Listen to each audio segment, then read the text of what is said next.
मंद बासरीचा सूर हवेत दरवळतो. वारा शांत आहे आणि कृष्णाच्या हातात बासरी विसावली आहे. ती काही बोलत नाही, पण तिच्या सुरांतून एक संदेश ऐकू येतो. प्रेम म्हणजे स्वतःला विसरणं आणि त्याच्यात एकरूप होणं. चला जाणून घेऊया. बासरी म्हणजे प्रेमाचं शुद्ध स्वरूप. बासरी म्हणजे प्रेमाचं मूर्त रूप आहे. ती ज्या ओठांवर विसावते त्या ओठांवरून निघणारा प्रत्येक सूर हा प्रेमाचा स्पर्श असतो. श्रीकृष्णाची बासरी फक्त संगीत निर्माण करत नाही, ती प्रेमाचं विश्व निर्माण करते. बासरी सांगते, खरं प्रेम म्हणजे स्वतःला विसरून दुसऱ्याला अर्पण होणं. तिच्या प्रत्येक सुरात नात्याचं गूढ आहे. एक असं नातं जे मालकीचं नाही तर समर्पणाचं आहे. प्रेमाचं शुद्ध स्वरूप म्हणजे जेव्हा प्रेमात मी आणि माझं हे शब्द उरत नाही.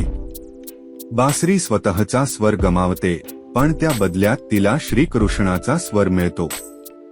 हेच खरं प्रेम आहे, स्वतःचं अस्तित्व हरवून दुसऱ्याच्या अस्तित्वात मिसळणं. बासरी म्हणते, मी माझं काही ठेवत नाही, कारण जेव्हा मी रिकामी असते तेव्हाच तो माझ्यात उतरतो. श्रीकृष्णाचं प्रेम हे नात्यांच्या पलीकडचं आहे.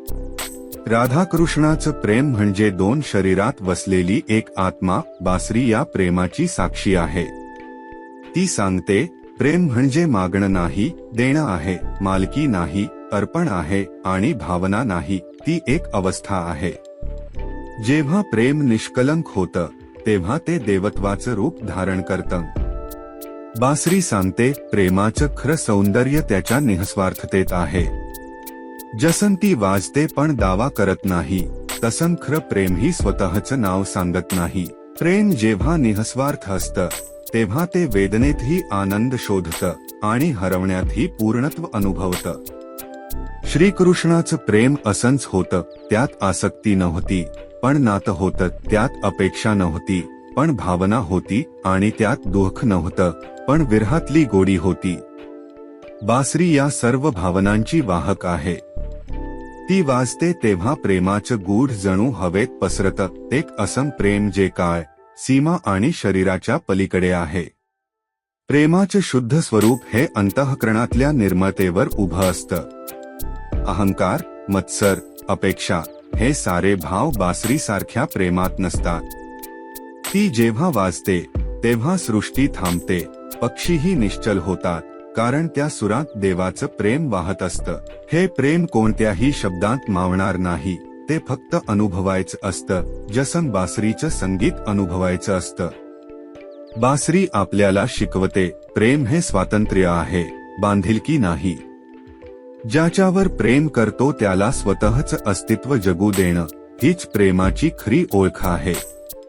जसं श्रीकृष्णानं राधेवर प्रेम केलं पण तिला स्वतःच्या बंधनात बांधलं नाही, तसंच बासरीचं प्रेमही मुक्त आहे. तिचा प्रत्येक सूर हे स्वातंत्र्याचं गाणं आहे. खरं प्रेम हे शरीरात नव्हे तर आत्म्यात घडतं. ते कधी संपत नाही, फक्त रूप बदलतं. बासरीचं संगीत जसं हवेत विरूनही कायम राहतं, तसंच प्रेमही काळाच्या पलीकडे जिवंत राहतं. प्रेमात काही टिकवायचं नसतं, फक्त अनुभवायचं असतं, कारण प्रेम हे देवाचं सर्वात सुंदर रूप आहे. जीवन बासरीसारखं बनवं, ज्यात प्रेम वाहतं पण मालकी नाही. प्रेम दे पण अपेक्षा नको. प्रेम कर पण अहंकार नको. जेव्हा मन प्रेमानं ओथंबतं तेव्हा जग सुंदर वाटतं, कारण प्रेम हेच देवाचं संगीत आहे जे प्रत्येक जीवाच्या हृदयात वाजतं. जेव्हा प्रेमात शुद्धता येते तेव्हा ते प्रार्थना बनतं. जेव्हा ते प्रार्थनेत रूपांतरित होतं तेव्हा तेच प्रेम देवाचं रूप घेतं. म्हणून बासरी म्हणजे प्रेमाचं शुद्ध स्वरूप, निःस्वार्थ, निष्कलंक आणि दिव्य.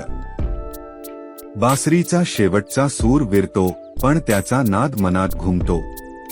ती सांगून गेली, प्रेम हे आवाजात नाही तर मौनात आहे, कारण खरं प्रेम शब्दांच्या पलीकडे असतं, ते फक्त जाणवतं. बासरी शांत झाली पण तीच प्रेम हवेत अजूनही तरंगतं, निर्मळ, निष्कलंक आणि दिव्य. जय श्रीकृष्ण.